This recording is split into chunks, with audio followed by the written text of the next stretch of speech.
Hey guys, so how am I perceived in the world?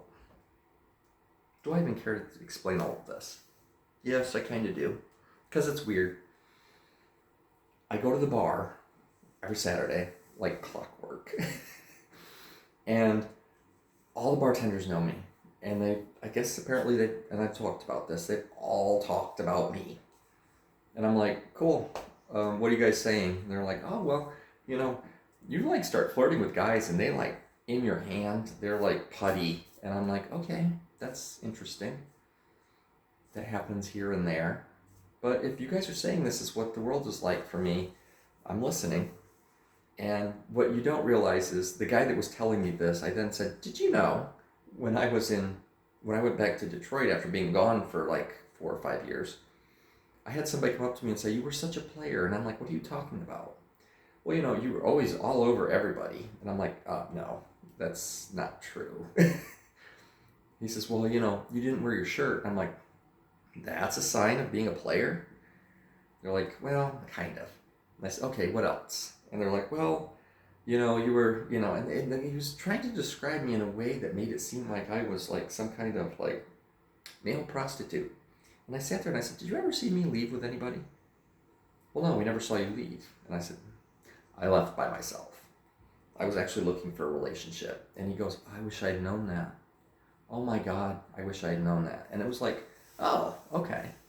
Yeah, he was hot, by the way. And I just sat there like, what is wrong with people? Nobody can see into me.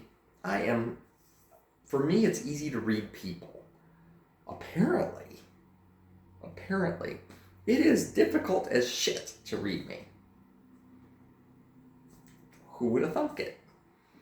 I have a guy at work. We're both INFJs. And we were talking, and every one of the INFJs that I've ever met, every time I talk to them, it's like, they are like the coolest, smoothest. You just feel this calmness when you're around them because they're just so slick. They're not like over the top, like Casanova kind of people, but you really feel like when they're talking to you, they care about what you're thinking and saying and feeling. And you get this like, oh my God, I just want to be closer to you kind of vibe from them. And I'm like, do I do that? Maybe I do that. And that's the perception of people in my world. When I talk to people from like different jobs and whatnot, they're like, oh my God, I miss you so much. You were always so funny, so insightful, so, and they just give me all these like really cool adjectives. And I'm like, really? That's me? I like it. What you don't see is the anxiety, and you don't see how when I take over a situation, it's because I'm sensing that nobody else even has a concept of what to do. And I'm now, when there's so much pressure around me, my stress goes, and all of a sudden I can see everything and I'm clear on what needs to happen. And it's like, okay, you do this, you do this, you do this, I'll do this. And everybody runs and does it, comes back. And they're like, okay, we got that done, now what's next? And I'm like, okay, where are we? Oh, I need you to go do that. Other than that, you guys just go back to what you were normally should be doing. I think we're good. And whatever's left over that I'm like, oh shit, there is a little bit of stuff that needs to be done. It's nothing big. I'll take care of it. And that's me. I just take over and manage the world. And then as soon as all that pressure goes off, I collapse into this pile of like, oh my God, I fucked all that up, even though I fixed it. That most people don't get to see.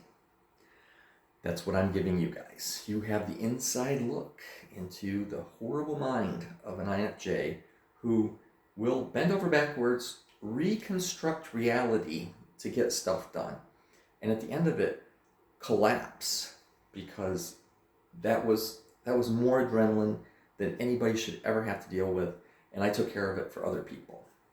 And I didn't do anything for myself.